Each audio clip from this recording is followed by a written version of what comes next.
Are you ready to unlock your full potential? Motivational speaker, coach, God lover, and goal crusher Joe Rivera brings you inspiring leaders, incredible stories, and valuable lessons on how you can change, grow, and reforge your life. What's going on, everybody? Welcome to the Reforge Your Life show. I'm your host, Joe Rivera. And man, I hope everyone's having a productive and blessed week. And here at the Reforge Your Life show, we like to show you that comebacks are more than possible. And today, man, I'm so excited to bring on a guest who I consider a good friend of mine. Love his energy and love what he's doing out there. And I've been excited about this episode, man. He's an amazing father of two. He's a multimedia retail consultant, and he's a professional speaker, man. Craig Smith, man, what a blessing to have you on the show. Thank you for coming through, man. I thought you were going to add in the handsome part to my intro there, Joe. That's a little cheated. All seriousness, buddy, I love what you do. I love your message. I'm really excited about this podcast, and I am very grateful that I am one of your guests here today. I'm really looking forward to it. Let's have some fun. Let's do it, man. Let's do it. And listen, I heard your story, and I know it's a great story, but I can't tell it anywhere close to as good as you can, man. So please share your story. Let the audience know a little bit about who you are and, you know, what's going on out there. Yeah, well, you started with the part of my intro there, the proud dad of two. So I'm married to an amazing woman named Jennifer. In fact, this month, February, we're celebrating our 20th anniversary. So big month for me in my world with my two great daughters. But from a professional standpoint, yeah, the multimedia retail consultant. So what I do is I partner with a variety of different brands in the consumer space, really focusing on electronics, that are bringing their products into the world of live shopping. So think the Home Shopping Network, QVC, and all these emerging platforms that we have. And I help them develop stories so they can better connect with their customers. And I've been doing it for the past 15 years, but I know the theme of your show is always about reforging and rechanging and moving around. It feels like all of us are doing that. And in my world of retail, the retail world's been flipped upside down. So what am I going to be doing 2 years from now, 5 years from now? Who the heck knows what any of us are going to be doing? But it certainly is an exciting time to be in that space. Absolutely, man. And the shuffling around and constantly having to pivot. I'm sure there's been some challenges that you've had to overcome through that, that journey in that business. Can you share some of that with us? Yeah, absolutely. I know it's really interesting. I've had this conversation a handful of times in the past week, and I'm amazed on how it really connects with people of our generation. I feel very much that if you go back a couple of generations, I think of my grandparents, it feels as if a lot of people worked in the same place their entire career. It was very much, you do your 25 years, you get your pension. If you're in management, maybe you got a gold watch, and that was your career. I feel as if my parents' generation, and it certainly was the case with my father, you're probably not going to stay with the same company, because we saw companies, as they rely on stock prices fluctuating, they do layoffs. And we were the generation that kind of witnessed our parents going through that experience, but they very much would stay in a similar type of job. Like my dad spent his entire career in pharmaceuticals, specifically in the eye business. So a lot of eye drops and surgical instruments for eyes. He worked for a variety of companies, but it was the same industry. I think where we are today, Joe, we have to evolve. We are constantly changing. I started my career off as a sportscaster. I worked in local television news, and I bounced around the country. I worked for CBS affiliates, NBC affiliates, and then I got burnt out and had a career change. And I went into sales myself, worked for 8 years. And I remember sitting with my wife once saying, sweetheart, if I'm still doing this job in 5 years, I'm going to go nuts. I'm going to drive the car off a bridge or something. I'm just not happy. And that led to me transferring to working at QVC. And I think the lessons I've learned from those challenges is with the evolution of so many different things, with technology, we hear people talking AI all the time now. We have to be nimble, and we have to be able to look at ourselves and realize that whatever we're doing, the dollar value doesn't matter at all. I chased the money for several years working in sales. I did very well financially. I was miserable personally.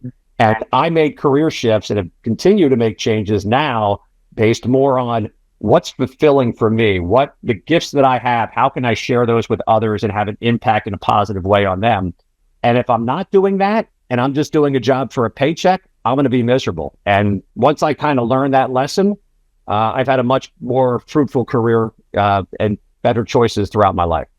Man, I love that connection of, the exhaustion that comes from just chasing the money. And it creates burnout if you're not fully aligned with something greater than just the money. Because listen, man, I've been on both sides. I've been broke and I've had money, and I'll take having money any day of the week over being broke. But chasing money and not having any purpose behind it, any fulfillment behind it, man, there's emptiness there. And it creates that burnout. I mean, we've seen it so many times with just the famous people that we know, right? The Robin Williams of the world had the world by the balls, took his life, Michael Jackson, Elvis Presley. And what about the average billionaire or millionaire that jumps off the 52nd floor window? Why? Because there's emptiness there. That spiritual component, that connection with purpose is missing.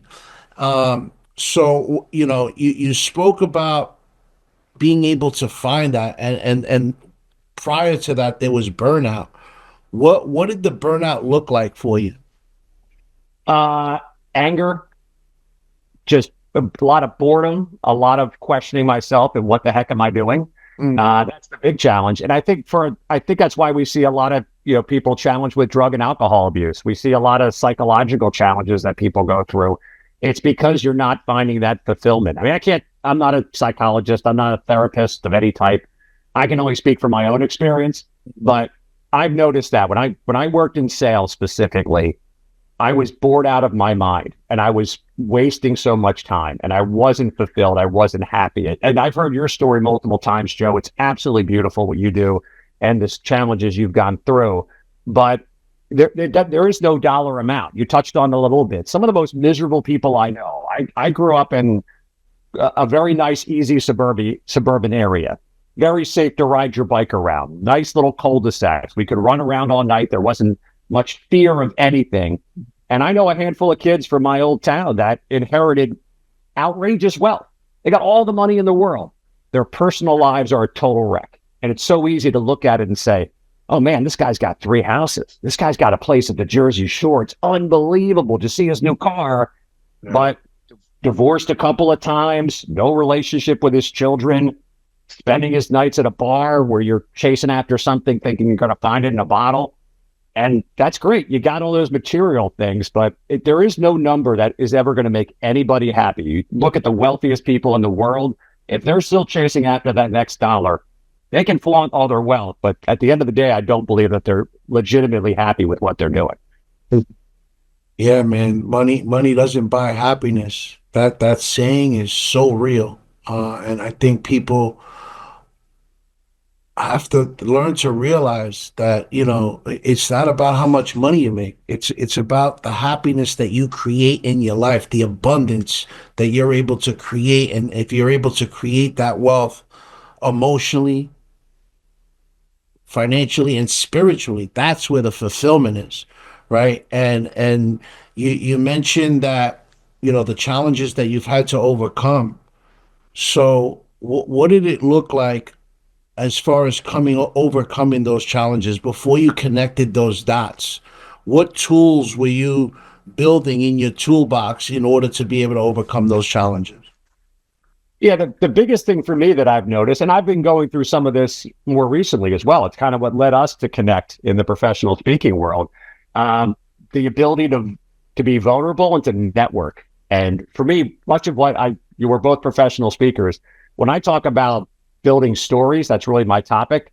The reason I talk about companies and businesses using storytelling, the end goal is to create a community. And I think you have to look, you can do that for yourself, you can do that for your brand, you can do that for your company. So what I've done personally, I've noticed of forcing myself outside of my comfort zone. I go to a whole bunch of networking events and I have honest conversations with friends of mine, which is difficult. In much of my life, I'm a jokester. I'm very comfortable in front of a room and I can have 3-minute conversations and make somebody laugh. And I feel like that's a win. That was my thought process for so much of my life. What I've leaned into more recently is, all right, but what do we really know about each other? Like how can we really connect with stuff? And I've noticed for me, when I show that vulnerability, when I show that, hey, I have concerns about my career, or I don't know if this is the right client to work with, or I never thought about talking to these people. Walking up and connecting with people and starting it with a conversation, I think if you can get involved in your community and show people who you really are, you're going to find that all these different tentacles go out into the world and these doors open, as opposed to just sitting at your house, flipping through social media, thinking you're going to see one more picture that's going to make you happy. It's not. You got to really connect with people. Oh man, there's a lot to unpack that you just mentioned, and I want to start with the community thing and how important it is to be a part of a community that's going to help you grow. Because man, if you hang out at a barbershop enough times, guess what? Eventually you're going to get a haircut. So if you're surrounding yourself with people who are inspiring you, guess what? You're going to be inspired to do more with your life. And it's so important to realize how powerful and vital community is for your success. And man, you speak about the power of storytelling and what it can do, because I want to rewind for a minute, because the power of story, right? Not just storytelling, but the story that you tell yourself. And that's the story that you create for your life. So when you were going through these challenges, before you knew that you were going to start, helping people with their storytelling, helping storytelling businesses, what stories were you telling yourself when you were going through those challenges that you had to overcome? What were those limited beliefs that you had to crack through? Yeah, and I'm still working on them now, Joe. That's it. That's the whole thing. None of us are finished products. So, for the last 15 years, I talked about multimedia retail consultant. So to unpack that a little bit, I work with these brands and I become their face on the television shopping channels. It's a very niche world that I live in. So if you turn on QVC on a Saturday afternoon and you see a guy selling a computer, it might be me. That's the type of work that I do. It's not like I'm in banking where I work for this bank and I don't like my boss. I can go across the street and work for another one. Or there's a lot of jobs that you could do that with. There's not a lot of places that do, live television shopping. And also with our evolution of technology and Amazon, and you see all these retailers closing left and right. There's the challenge in my head of, I do this really well. How is that going to actually connect with another business though? And that's a challenge. And that was a voice in my head that I told myself. And unfortunately, I see with a lot of other people too, they reach a certain age and they're like, I've done this my entire career. There's no way I can do anything else. And at the same time, every time I hear a story from that, I talk to somebody else who all of a sudden did 10 years in this industry and now they're over here. And it's like, great example, good friend of mine from high school, actually great friends with my wife. Woman worked in your line of work. She was in finance. Made a ton of money, great apartment up in Battery Park in Manhattan, crushing it. Empty. Could not stand it anymore. She left the business. Now she made a great deal of money and she started over again as a production assistant creating video content. And she's been able to move up the ladder and shift a career to do that. And now she owns her own company. Tenfold happier today from everything that I hear about it. And it became that moment of, okay, yeah, it's scary to jump, but if I don't jump, I'm still going to be miserable. So hearing more and more of those stories of those people gives me the confidence to know that, you know what, the world's changing and we're all going to have to evolve. You can sit in the same position and tomorrow you'll be just as miserable, or you can start forging a path down the road that who knows where it's going to lead, but you got to put yourself out there to make it happen. Yeah, no, absolutely, man. There's no time better than the present. That waiting for that perfect time to start, it's an illusion. Perfection doesn't even really exist. The perfect time is now. Now's the best time to get in there and start. And you speak about, telling yourself that story of, man, I've been doing this for so long. How do I go out of my comfort zone to be able to start something new? And that story is a story that a lot of entrepreneurs struggle with, because they might be doing something prior to becoming that entrepreneur, that or whatever it is you're doing, and then you're like, oh shit, man, how do I pivot to do this now after I've been doing this for 20 years? So what did you do to push yourself to that level, to say, you know what, fuck it, man, I got to move to the next level. I got to get out of what I was doing. I got to get out of my own way, and I got to move forward in the direction that my purpose is pulling me. Yeah, there's a lot of things. I mean, of course. I mean, I have challenges with anxiety that I've addressed much more directly in the last several years. I felt like I also, hid behind a lot of stuff with my sense of humor. I kind of came to the idea of, I made a lot of different life changes in many ways. I've heard you talk about your challenges with drug and alcohol. I definitely had my challenges with alcohol, no doubt about it. But it became the moment of looking myself in the mirror and putting myself out there. Nobody knows what your dream is unless you tell them what it is. And for me, it's, you got to get out there and talk to people. And I have cups of coffee with people like probably 2 to 3 days a week, and a wide variety of them. And I tell people, this is what I want to do. How can I help you, and how could you possibly help me? And what are you doing with the next step of your life, or whatever? And for me, that's the way you make these things happen. I mean, people achieve, you mentioned the fact that, there's the story of the self-made millionaire, and none of us do it alone. Of course, none of us do it alone. But for me, it's going to networking events, it's reaching out to friends and putting it out there on the table. And it takes a level of self-confidence to do that, and a level of vulnerability to do that, to say, hey, I'm struggling right now in my career, or I'm struggling in my personal life. And I think as like men, I can only speak to guys, even though I live in a house full of women, we do so many things to try to hide that and puff out our chest with bravado, to think that we have it all figured out. And invariably you don't. I mean, we need to connect with each other better. And instead, a lot of times what we do as men, we'd like, oh, I can outdrink you, or I can buy a bigger car, or the louder muffler, or I could do some crazy hairdo or something like that, or I bought the fancier jacket, and that makes me therefore a better human or a tougher person. And the reality is, you have a friend come up to you and says, hey, I need to break into a new business. I'm challenged with this. I'm challenged with that. What are you going to do? You're going to help them. So you have to be willing to do that yourself and put yourself out there. And that's the way I've solved it. Again, I just make a point of putting myself out there as often as I can. And by doing that, my world's a better place. Man, amen to that. Vulnerability, and how important it is to be vulnerable.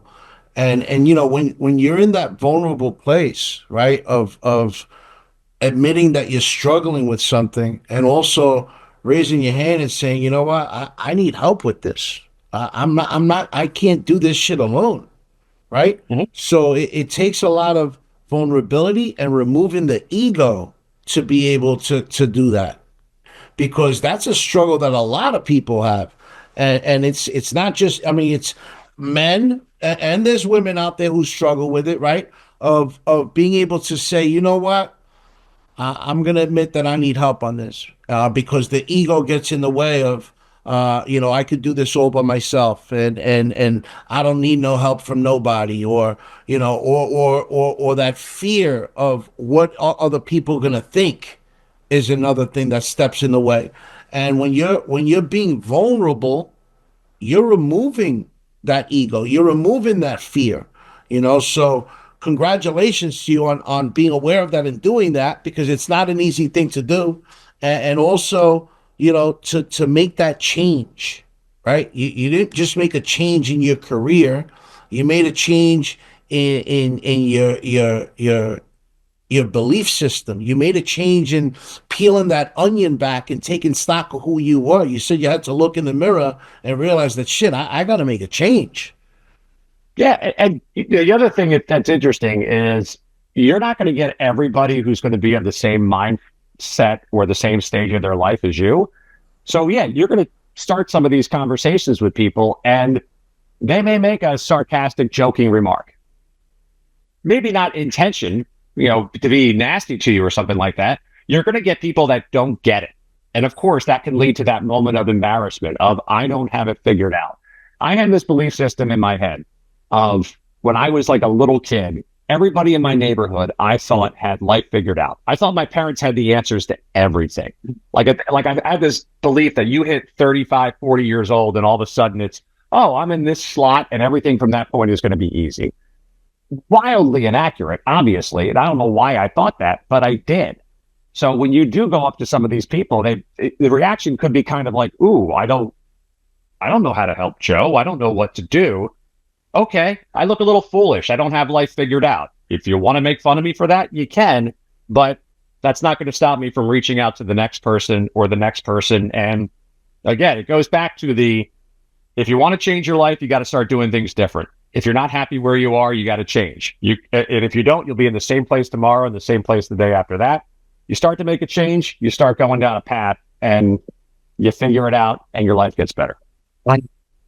Yeah, man. I mean, I just hope everybody's paying attention to what he just said, because a couple of things that I caught there that I think are important that I want to bring out. Number one is stop caring about what other people think.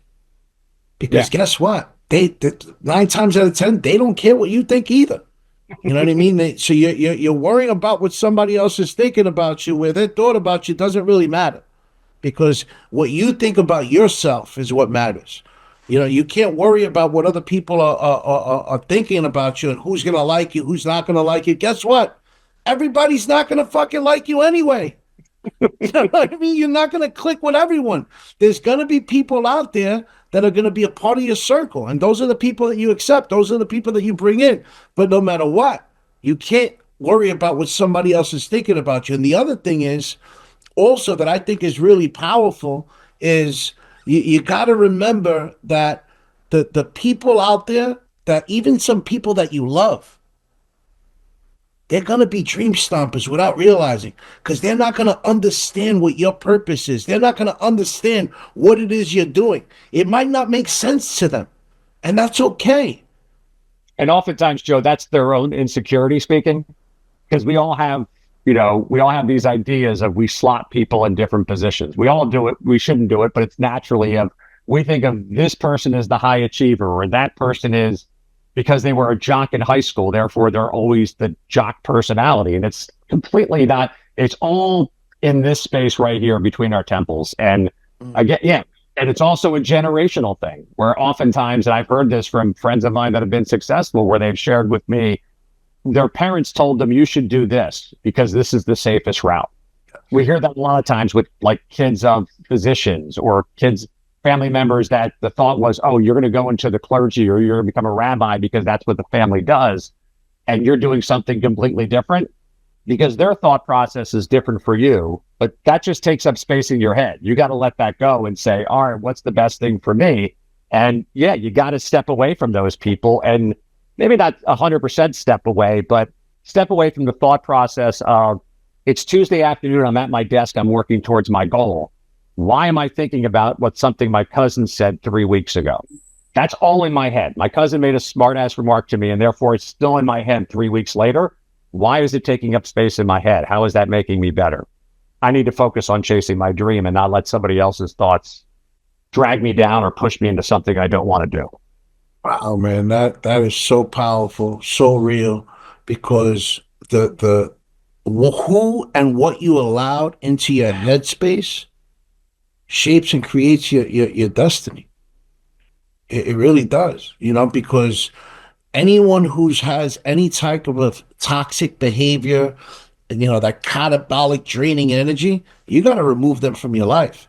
Even, listen, man, sometimes it might be people that are family members, and you got to love them from a distance, because you can't allow someone to come into your space and take up that headspace when that headspace can be used towards being productive, towards living your dream, living your passion, and creating your own destiny. Man, that's I'm glad you brought that out, because people need to really pay attention to that, and how important it is that what you allow to go into your head, because guess what? Our thoughts become emotions and feelings. Those emotions and feelings become the reaction, and that reaction becomes your results in your life. Yeah, I mean, we talk all the time, Joe. We text back and forth about the Eagles, and as we're recording this, it's probably going to come out after the Super Bowl. It is. I know it's the time wise, but we think of, we're big Eagle fans. Those athletes that succeed at that top level, it's because they have that belief in themselves. And somewhere along the line, I guarantee you, they had that person, whether it was a girlfriend or a high school coach or a mother or somebody or a father that said, "Oh, you're not good enough. You can't do this. You can't quite do this." And at the same time, they had a couple other people saying, "Man, you can make this happen." And they made a choice to believe in that positive force to get them to that level. I mean, you look at people that are wildly successful at any way of life and who are happy doing it, they obviously had to go through some times where there was that self-doubt. And especially when you talk about athletics, there's a sliver of difference between somebody that is, world champion, winning the titles, making all the money, and the person that never makes it as far as the actual physical abilities.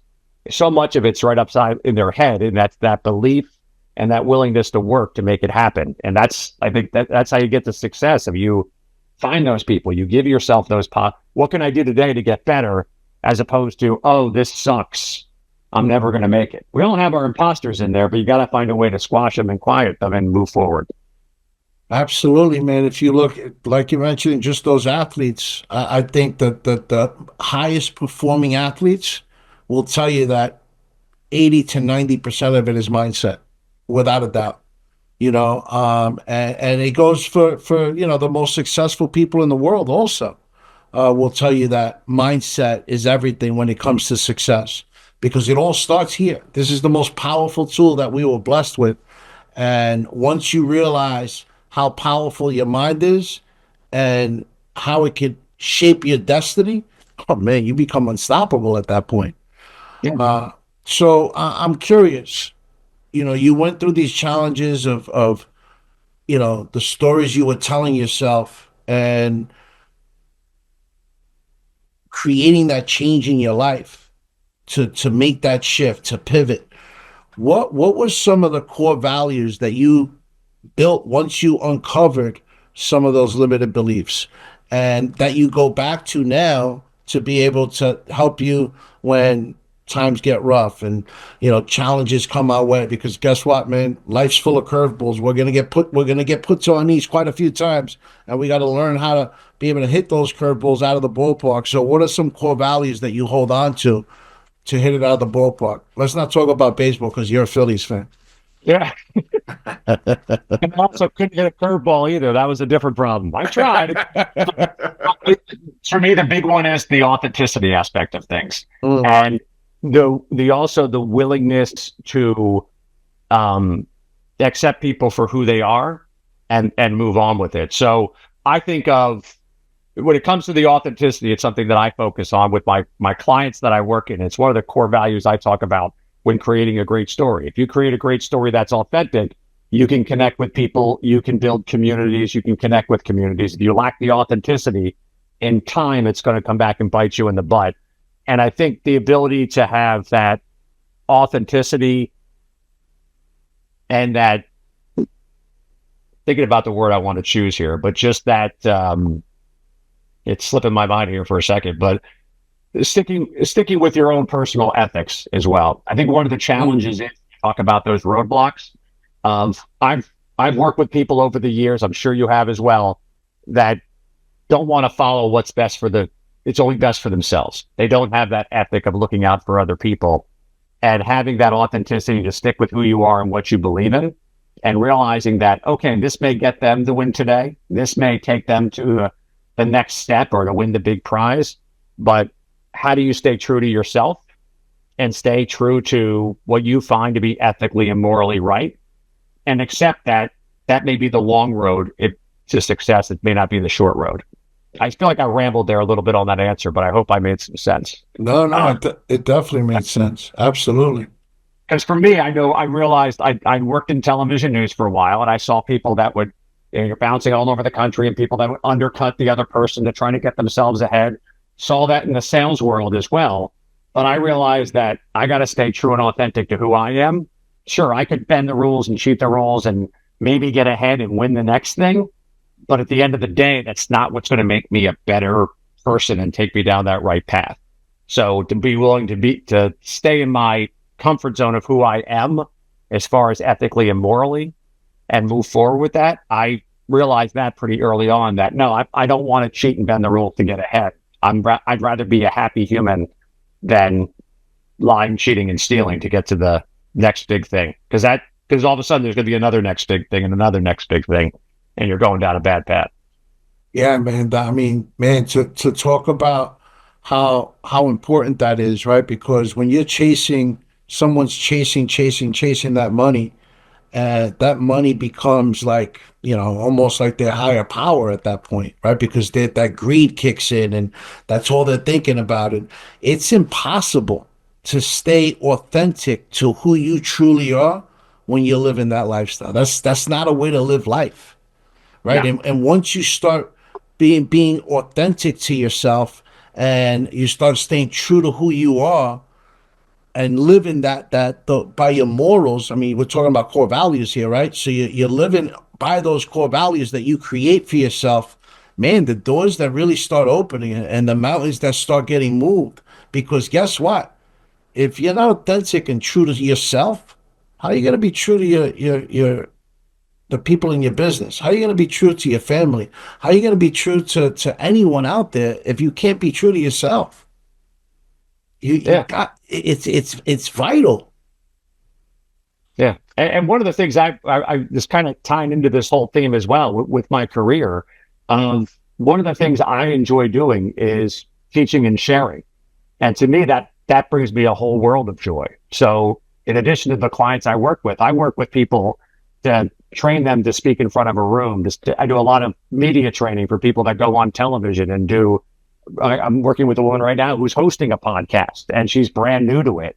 And to be able to kind of share some of the things that I've learned as well, for me, that gives me great value. So I always look at it part of my value system is if somebody's willing to help me to get better, who can I help next to make them better? And that's something I really enjoy because I've spent a good amount of time in my career in television, whether it's been television news or a live broadcast in multimedia retail. A lot of people see TV and they go, oh my gosh, you work in TV? I want to work in TV. Okay, well, what can I do to help you do that? And I've been able to steer and coach some people through that process. And that brings me a great amount. That gives me as much or more joy than, oh, I just got a big check. Don't get me wrong, I like the big checks when they come in. But it's also that, gosh, I've had a little bit of impact on these different people's lives and careers. And I know that comes from my father. I've heard so many great stories about my dad over the years that I feel like that's something I try to replicate in my life of like, oh, what can I do to help this person who is looking to make the change in their own life? I think it's so incredible, man, that, I mean, I've met so many people throughout this journey from all walks of life. And one thing that everyone has in common when I meet someone that is living in their purpose, or I help one of my clients get aligned with their purpose, is that the number one thing everybody has in common is being of service of someone and being able to help. How can I be of service to someone? And the fact that you mentioned that just shows the strength in your character. I mean, man, I knew from when we met, the energy was always there, and you're a great dude. But when you speak about your passion and your purpose and how you want to be of service to people, that's awesome. That's what it's all about, man. So, speaking of, can I jump in and share a story with you? Absolutely. So, this made me think about that, and I don't know why the wiring is making me think about this, but I lost my father about 4.5 years ago or so, and he passed away rather suddenly. And this is what made this sink into my head, Joe, of this being a service thing. So I ended up sitting at my dad's desk, and I was calling a lot of his colleagues. It was during COVID, so everyone was in shutdown, and I was calling my father's colleagues to let them know that he had passed.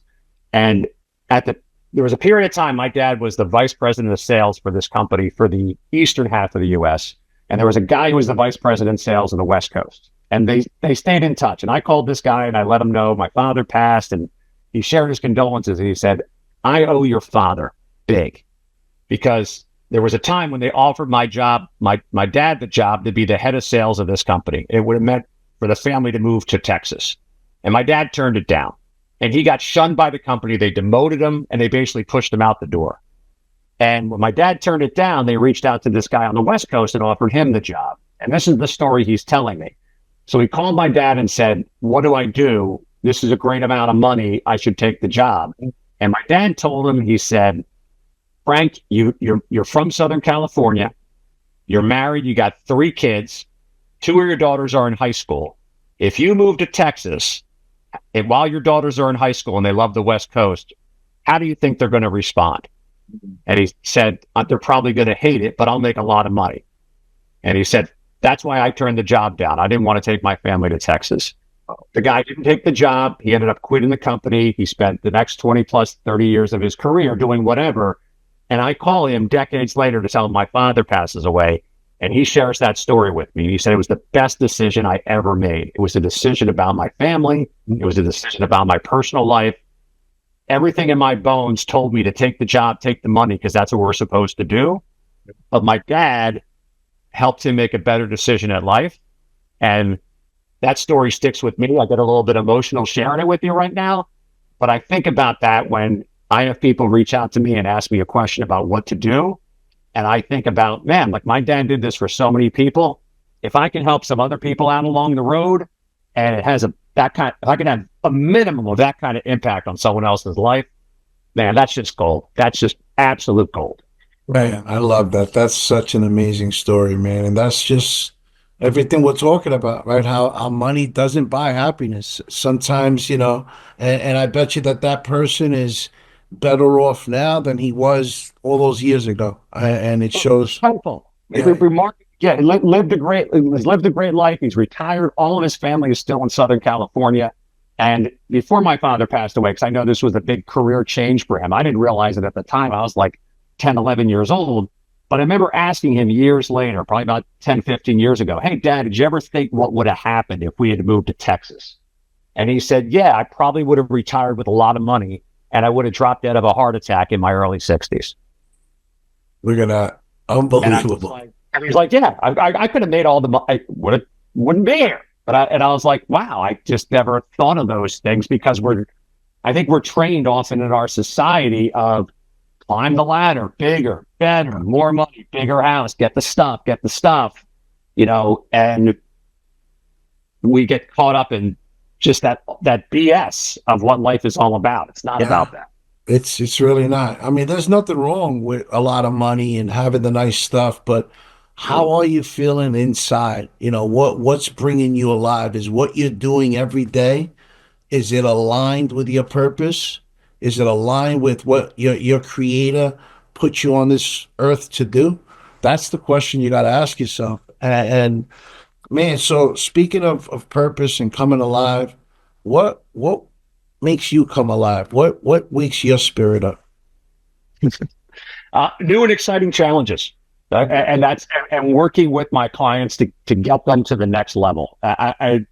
I think it ties back to the service, and it's so true, Joe. I mean, like it's easy to sit and say the material things don't matter. They do. I mean, it's great to make money and take a great vacation with your family, or if there is an amazing car or a second house and it helps create something that's great, that's always good stuff. But for me, it is that being able to partner with people and taking them to the next level and sharing something that makes their world a better place.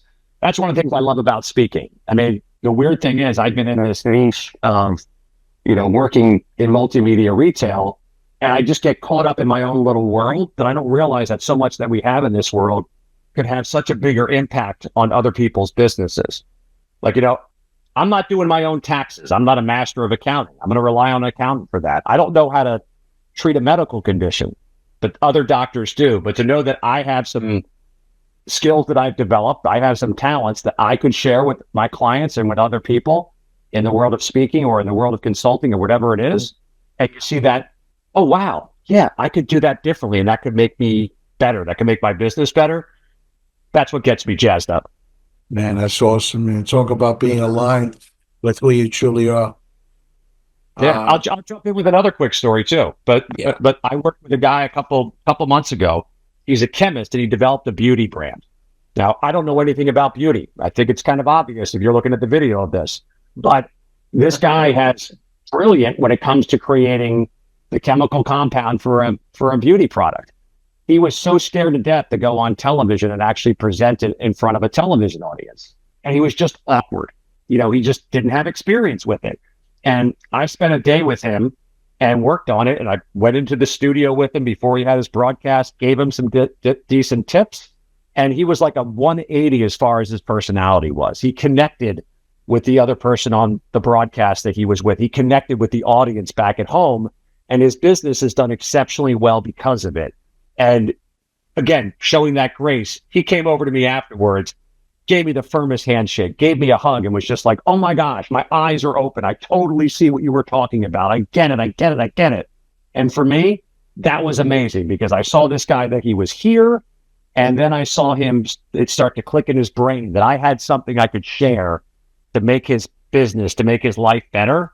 It worked, and it's continuing to go in the positive direction. That's amazing. That gets me fired up and saying, all right, who can I do that for next?